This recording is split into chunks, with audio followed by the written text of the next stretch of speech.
Hi, this is Janet Neal of The Superbwoman Incorporated. Welcome to Superbwoman Sundays at 7. I'm very happy to have my guest today, Sayydah Garrett of the Pastoralist Child Foundation. And before I get to Sayydah, let me just take a minute and tell you about the Superbwoman Incorporated, my company that I started with the belief that women are powerful beings that can change this world, but so many of us don't realize how much power we have. So our mission is to help women to understand what their power, their unique power is, to step into that power and put that positive energy back into the world for the betterment of all.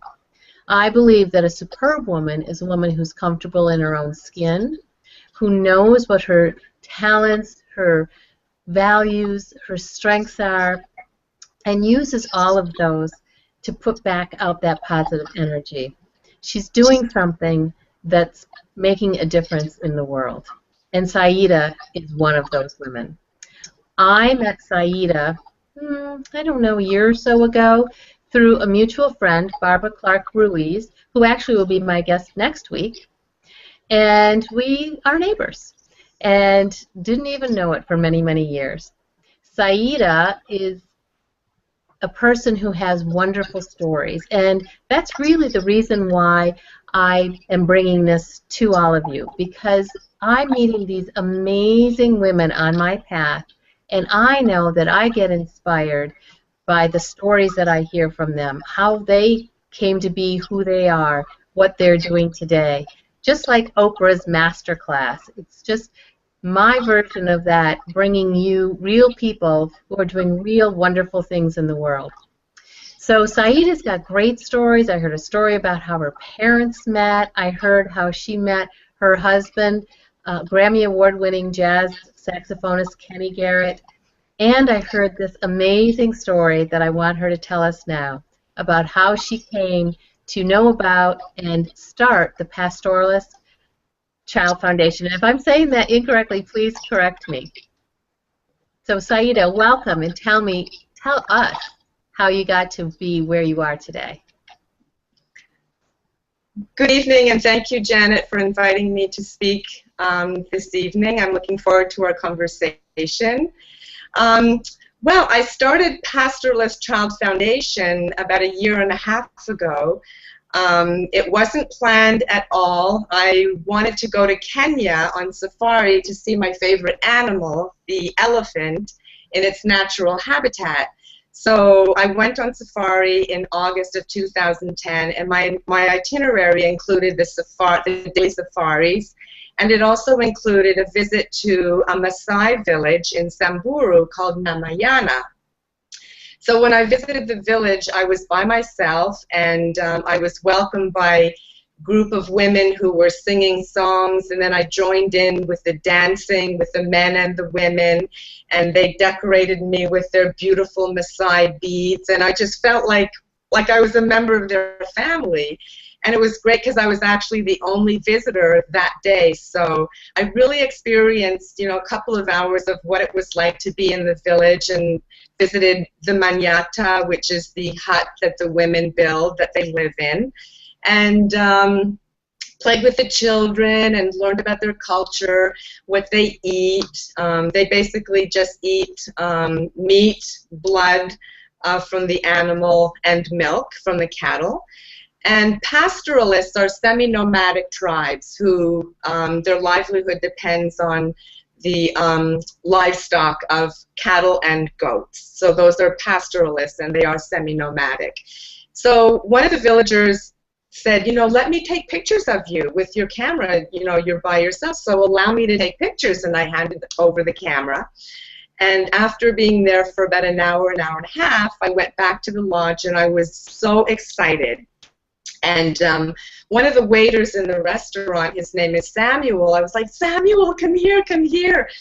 I went to the village, and you've got to see these pictures. And, I'm showing him the pictures, and he's like cracking a little smile.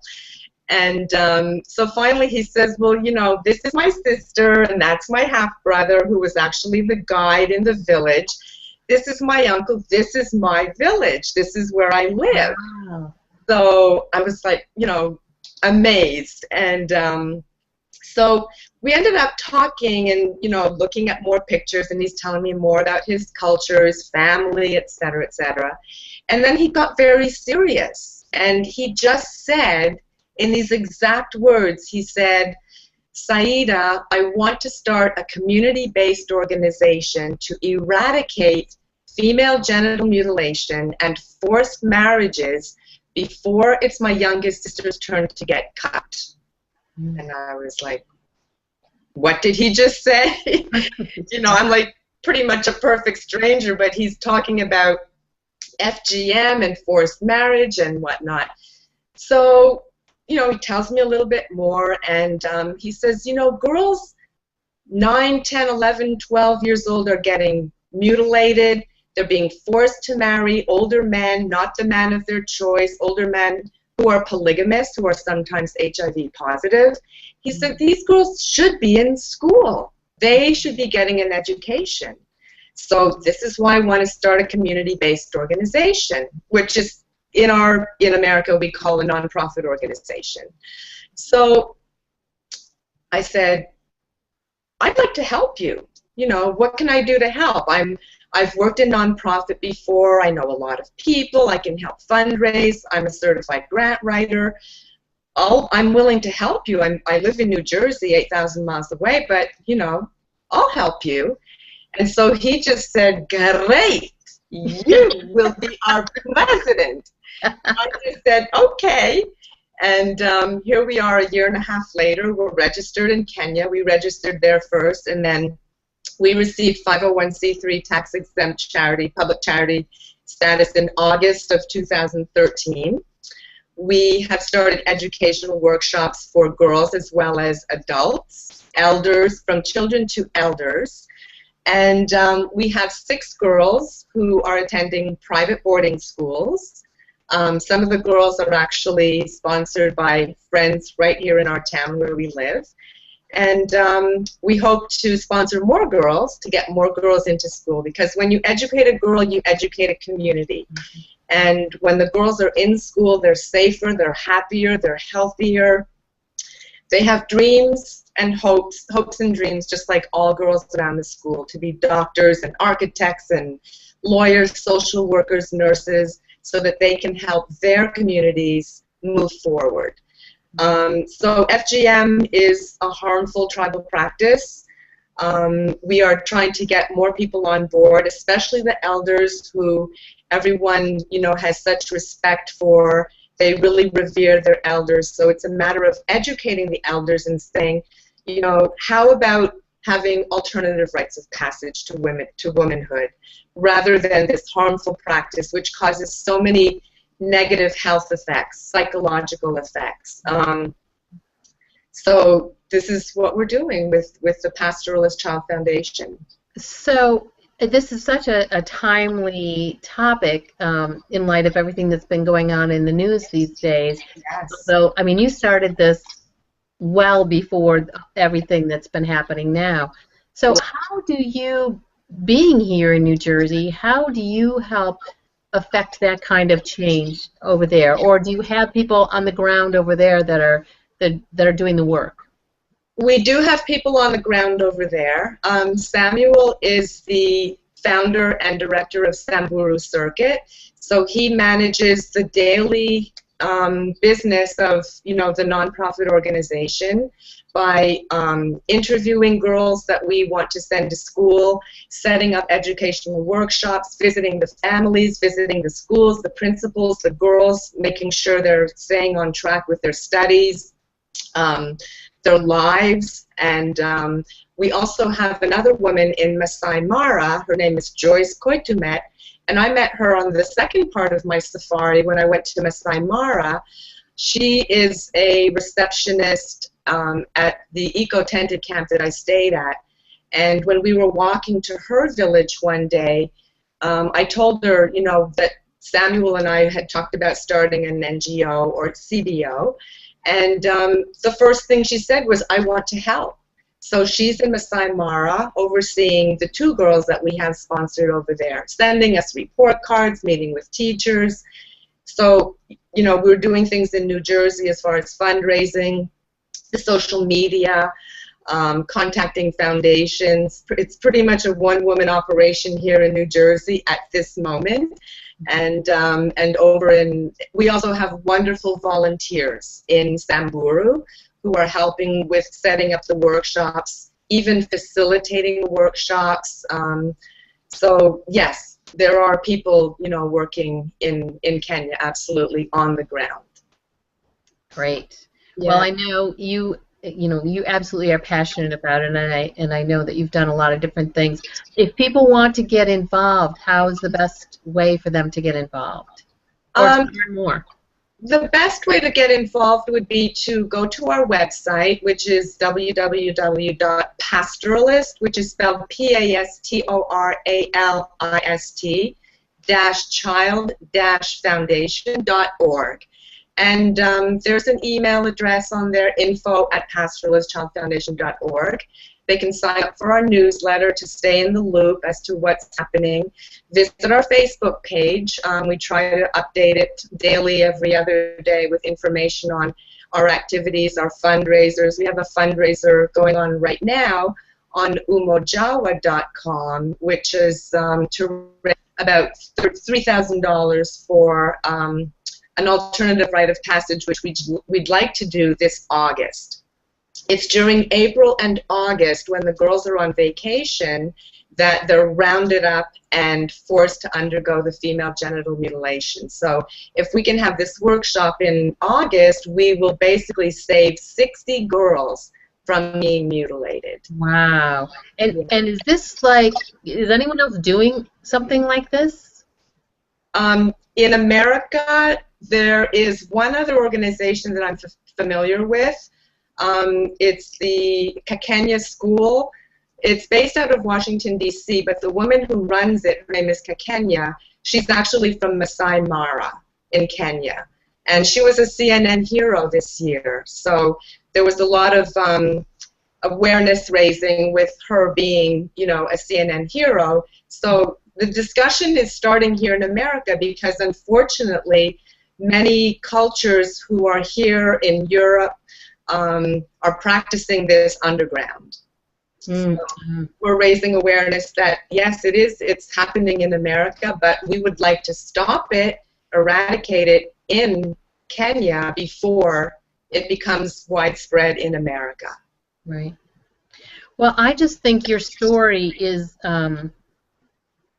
so powerful about how if you're just following your passion, you never know where your path will lead you.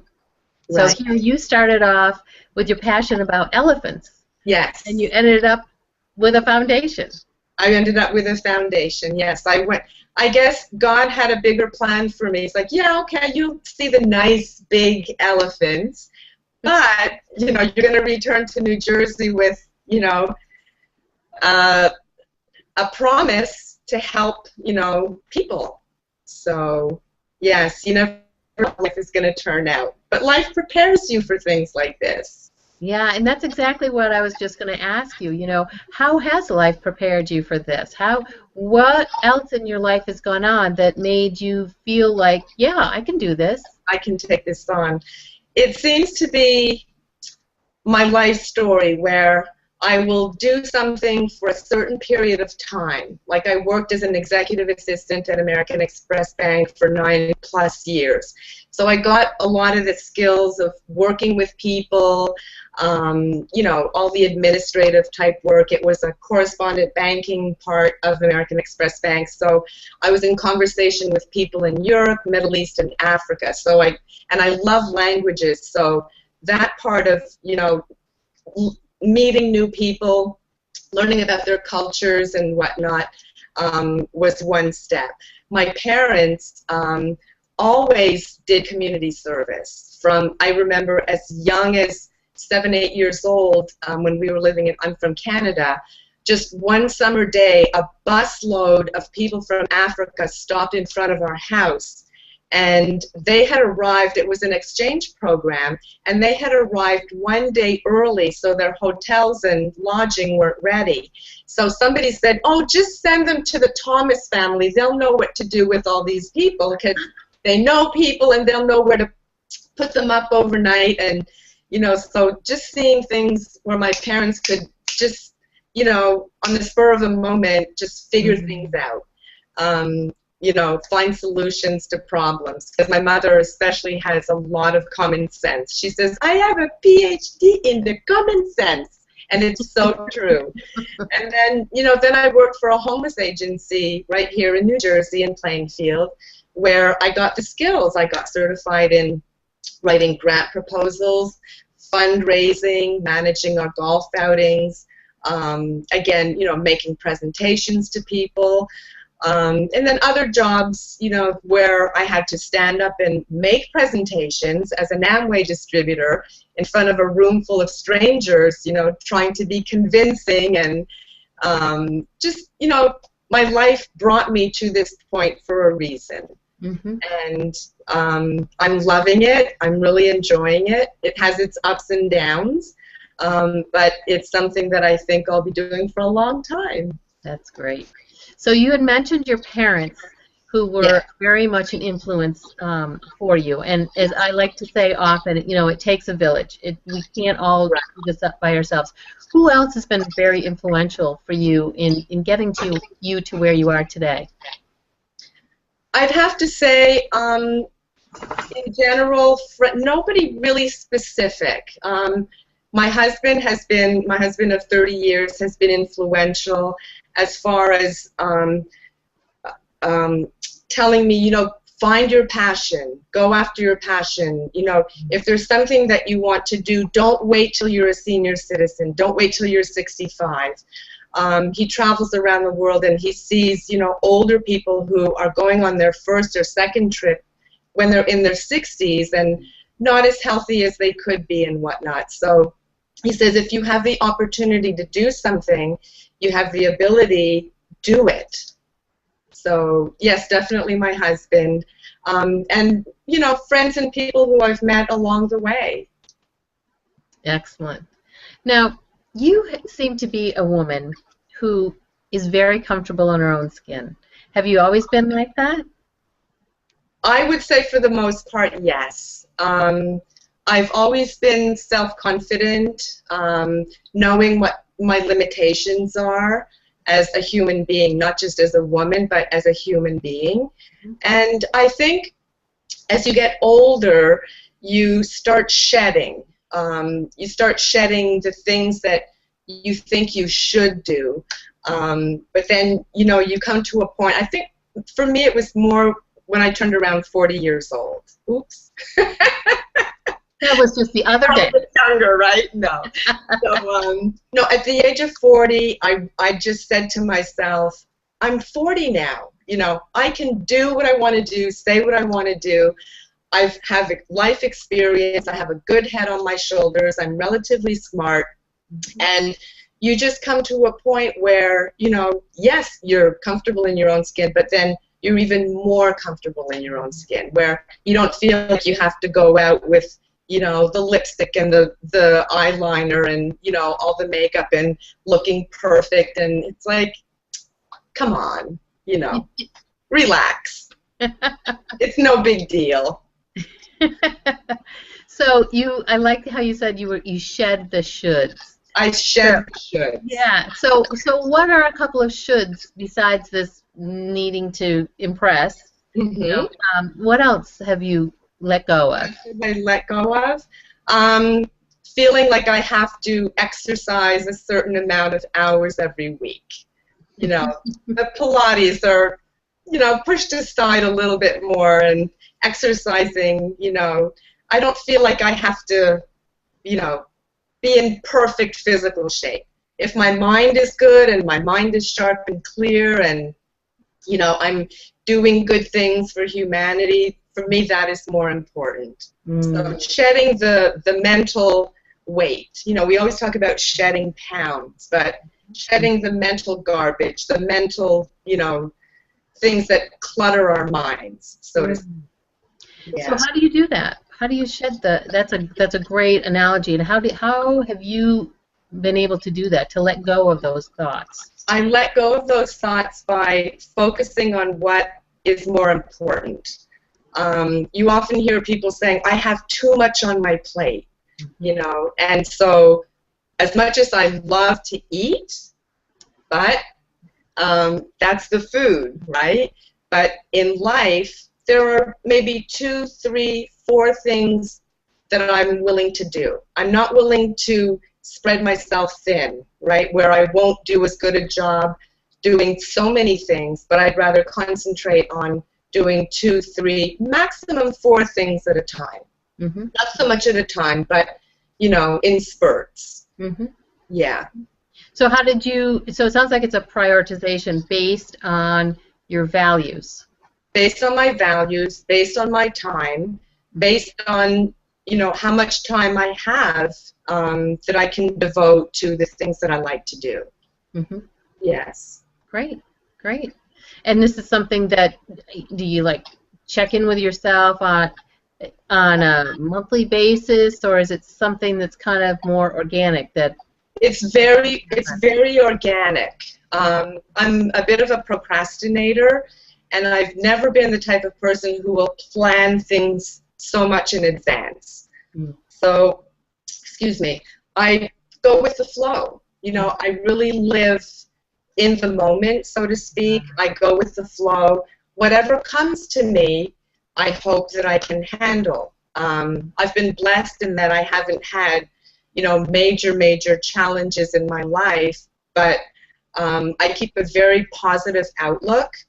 I like to, you know, share with people, share happiness, share joy, share food, share the good things in life. You know, share a smile, share a hello. You know, even at work, when I do teach part-time, English as a second language and adult basic skills, and you know, when I'm talking to people, I want them to feel my happiness. Yeah. And, well, I certainly always feel your happiness. And I think you've said a couple of really important things. One was stay in the moment, you know, live in the day, and that letting go of the worrying about the future and the past and everything else. The other thing is your attitude. I have always, every time I've seen you, you have this joyful attitude that just, it draws people in. And, you know, part of it's personality, probably a large part of it is personality, but I think it's probably also a very conscious thing on your part. Would you agree with that? It is a conscious thing on my part. You know, when you travel, I've been to several countries around the world, and as I said earlier, I love learning about other people's cultures, their languages, the music, etc.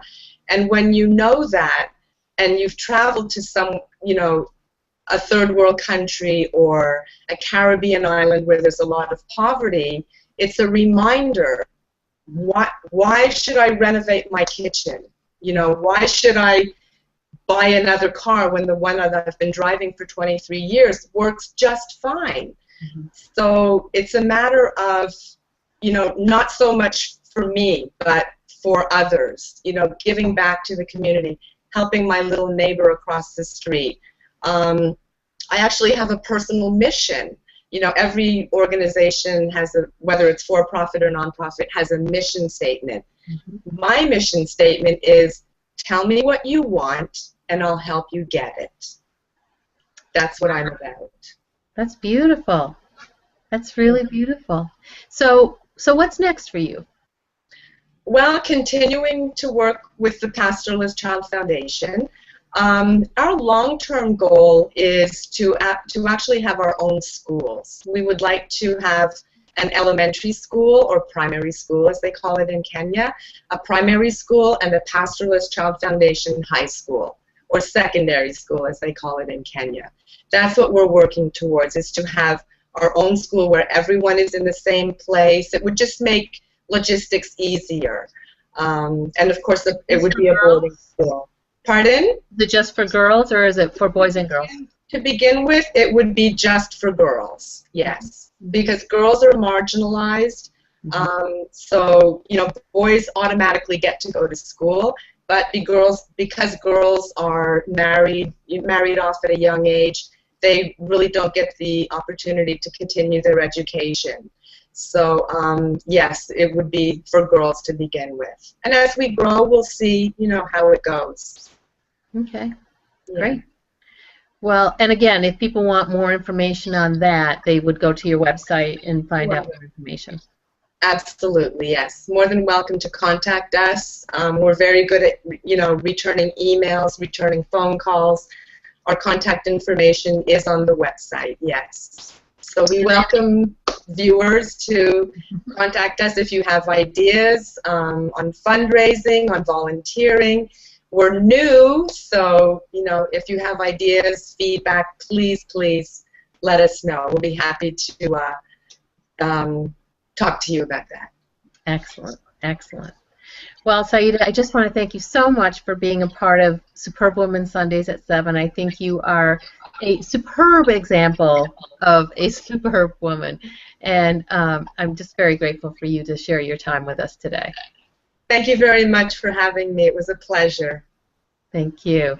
And join us next week. My guest will be Barbara Clark Ruiz of Fortune Girls. She's also a lead designer with Venus Williams' sportswear line, and you'll be learning more about that, but even more about Barbara's Fortune Girls line, which is all about empowering girls. So we're kind of on a theme here, and I'm very happy to be able to bring that story next week, next Sunday at 7 p.m.